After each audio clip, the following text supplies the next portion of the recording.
Oke, terima kasih atas kesempatan yang diberikan kepada kelompok kami. Kami di sini akan mempresentasikan tentang sistem monitoring sarana dan prasarana pada Pura Ginata Makassar. Oke, langsung saja login sebagai admin.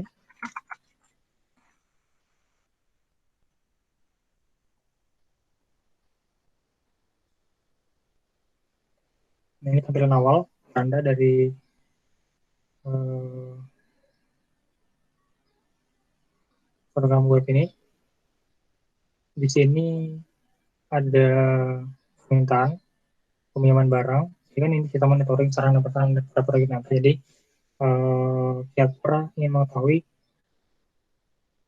sarana dan prasarana apa saja yang ada di Pura, stoknya, kemudian siapa yang meminjam karena mereka sering terjadi kehilangan di Pura, makanya ada permintaan untuk pembuatan sistem ini. Kebetulan sebelumnya saya juga mengangkat ini sebagai judul proposal saya. Kemudian di bagian pendataan ada beberapa submenu. Yang pertama itu data Banjar. Ini sampelnya. Ada beberapa data sudah diinput. Kemudian kalau mau menginputkan seperti ini, nama lengkap, kemudian email, username, password, password, status. Dia status Banjarnya, dia ada beberapa status di sini. Yang pertama Banjar, PAD provinsi, PAD kota, PMDI umat. Kenapa seperti itu? Karena di dalam Pura ada beberapa organisasi yang menaungi Pura. Yang pertama itu ini pada provinsi, kemudian kota, PMDI, himpunan pemuda, kemudian umat, dan Banjar itu yang mengatur sarana prasarana yang ada di Pura. Kemudian Banjar sendiri terbagi ada beberapa bagian. Yang pertama Cendrawasih, Tako, Goa, Bayang-Bayang, Terpudi, Paneka, MTP, Berantanaya, Sudian, dan Dipa. Ini Dipa untuk bagian Hindu yang berasal dari luar Indonesia, misalkan India dan lain sebagainya. Jadi masuk di bagian itu. Kemudian di data barang, ini data barang yang sudah diinput, seperti dari tempat lauk, gelas, dan lain sebagainya. Ini form penginputannya. Kemudian bisa dipilih tanggalnya karena kita pakai penanggalan. Kemudian di kita umat ini. Jadi di sini analoginya seluruh umat Hindu yang ada di Makassar, jumlah data dari BPS tahun 2017 itu ada sekitar 3.100-an. Kemudian umat yang ingin dapat perlakuan khusus dari Pura, dia harus mendaftar terlebih dahulu menjadi Banjar sehingga dapat perlakuan khusus. Misalkan sebagai anggota Banjar dia dapat perlakuan khusus, seperti ada upacara kematian dia dapat perlakuan khusus, ada upacara lahiran anak dan lain sebagainya dia dapat upacara khusus dari pihak Pura, dari pengurus Pura. Nah, di mana pengurus Pura itu sendiri adalah Banjar. Kemudian data surat, kenapa di sini ditambahkan data surat? Karena pihak Pura ingin surat-suratnya itu kan sebelumnya dikirim melalui WA tanpa ada komunikasi yang mendasar bahwa surat ini surat apa, kemudian berapa dikirim, tanpa ada log file kapan surat tersebut dikirim. Jadi kalau misalnya ada pencarian surat, biasa ada kesalahan. Ada juga yang ribet untuk mencari surat yang mana mau dituju kemana, itu agak sulit seperti itu. Jadi kalau mau menambah dia ini saya terus file misalkan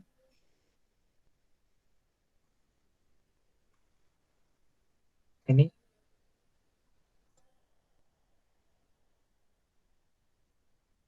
dia mau share ke publik atau grup. Nah, grup itu bisa dibagi ini ke 5 bagian. Dan user juga bisa start langsung mendirect ke user yang ingin dipilih, misalnya Lutfi dan sebagainya. Jadi kita pusing publik saja. kasih deskripsi, kita submit.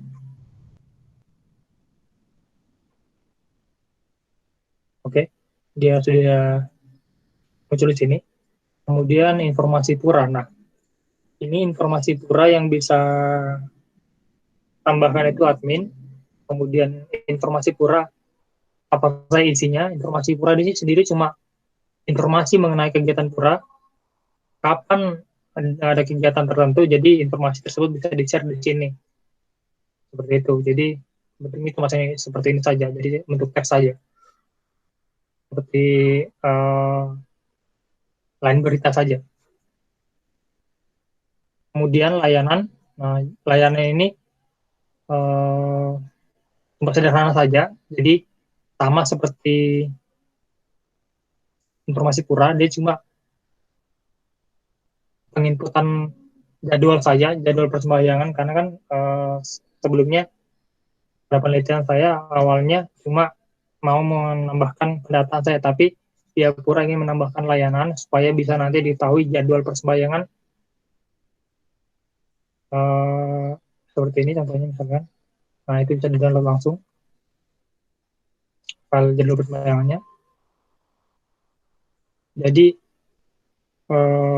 bisa ditahu jadwal-jadwal persembahyangan tahun sekian, tanggal sekian, bisa ditahu. Jadi dia diambil dari file yang dibuat oleh pihak Adipura. Karena kan yang mengatur jadwal persembahyangan ini bukan pihak Banjar, yang mengatur itu organisasi datasnya, jadi filenya nanti dikirim oleh pihak PDI masuk ke Banjar, seperti itu. Nanti admin yang mengelola web ini, dia yang akan mengupload di sistem ini, seperti itu. Nah, kemudian laporan sendiri, laporan kegiatan, dia bentuk file juga, jadi nanti dari ART-nya anggaran dasar rumah tangga untuk setiap organisasi bisa diupload ke sini, di laporan kegiatan juga, kegiatan apapun bisa diupload di bagian ini. Jadi cuma upload file saja. Sama laporan perkara juga seperti itu, tidak jauh beda dengan laporan kegiatan. Kemudian yang terakhir itu ada infografik. Kenapa dia ingin tahu, dia kurang ingin tahu kalau misalkan barang-barangnya itu indeksnya seperti apa, seperti itu.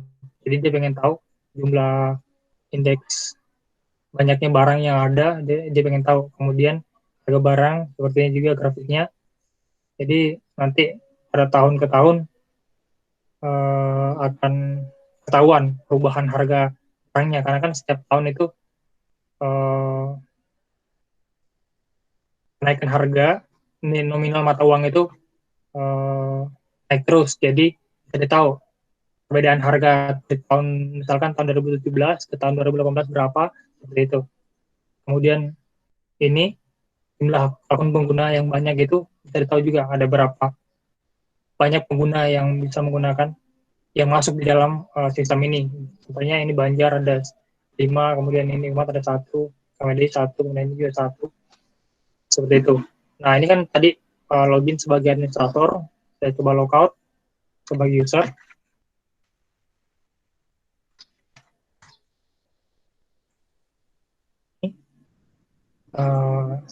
Ini jika ada dia pinjam barang, jadi ada nanti konfirmasi barangnya di bagian ini, sudah dikembalikan, statusnya kelihatan di sini. Kemudian yang ini ada surat, kalau misalnya kan ada yang upload suratnya tadi, ada pemberitahuan saya upload surat modul, langsung ada informasi surat masuk di semua user. Jadi kan tadi dia upload public, jadi otomatis secara publik semua orang bisa melihat surat ini, kecuali dia dikirim secara personal atau setiap grup masing-masing, seperti itu. Nah, bedanya bagian user dan admin itu sendiri apa? Nah, user tidak bisa melihat, tidak bisa mengupload atau mengubah data-data yang ada di dalam sistem ini. Dia hanya cuma melihat, misalnya data Banjar ada berapa, dia cuma melihat itu saja. Kemudian data barang juga, dia bisa meminjam, misalkan ini, dia bisa pinjam barangnya.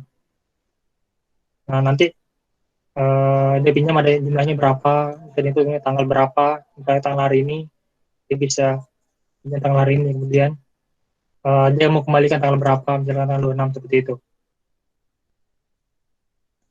Nah, kemudian data umat, ini dia bisa uh, dia bisa ubah, karena dia kan bisa daftar sendiri sebagai umat. Jadi, kalau dia mau masuk sebagai umat, dia bisa tambahkan datanya di sini, kemudian data surat.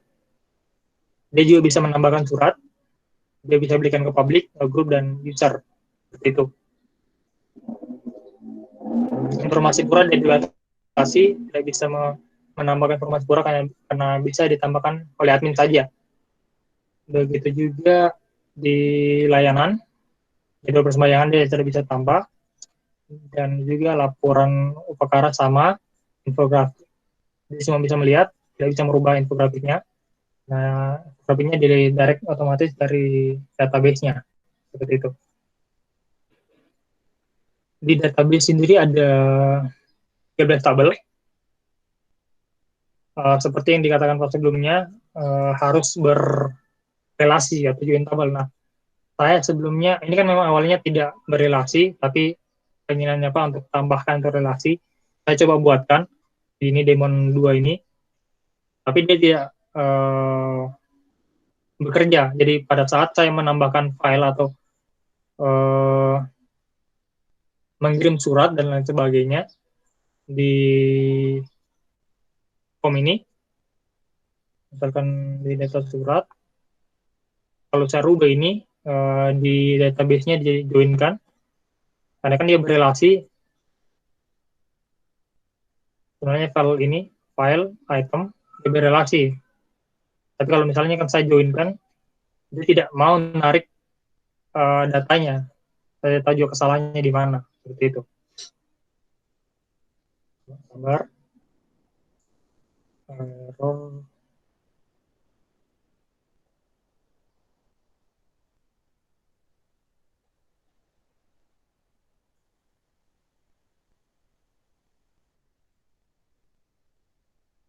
Coba ulang coba.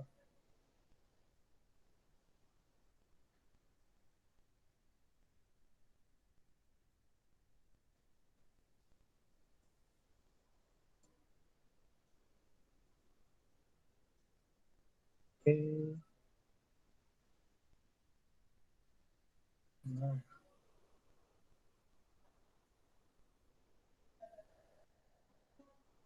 nah, ini tabelnya, tabel database-nya, sama seperti saya jelaskan sebelumnya, ini tidak ada relasinya. Kita coba buatkan sebelumnya relasinya, dia tidak bekerja. Pemanggilan datanya tidak berjalan. Kita tidak tahu errornya di bagian mana. Coba cari-cari, saya tidak dapat. Kalau mungkin karena primary key-nya di DID, karena kan uh, primary key-nya ini ID, di masing-masingnya ada beberapa yang ID yang sama. Apakah mungkin kesalahannya di sana? Atau namanya perlu dikasih beda dan sebagainya, kurang tahu juga. Kita tes tidak berhasil beberapa yang saya coba. Jadi saya kembalikan ke bentuk awalnya, seperti itu. Tabel ada ini 13, bisa dilihat. Ini untuk akun. Misalnya mau membuat akun baru, bisa di sini. Kemudian data Banjar tersimpan di tabel Banjar, kemudian file penguploadan yang dapat di sini. Ini item untuk barang. Barang yang di input simpan di sini. Ini item log. Misalkan ada peminjaman barang, dia tersimpan di item log, kemudian item request. Nanti kalau misalnya ada yang mau pinjam, dia tersimpan data yang mau pinjam di sini.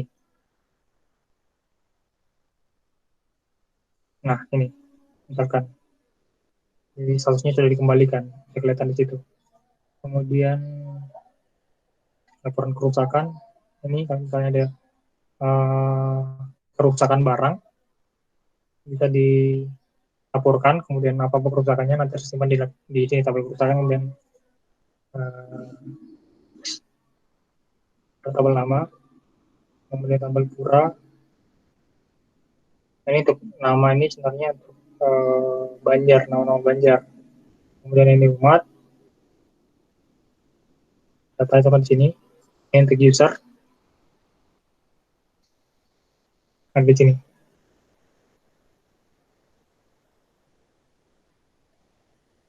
Oke, ada yang lain mau berkomentar?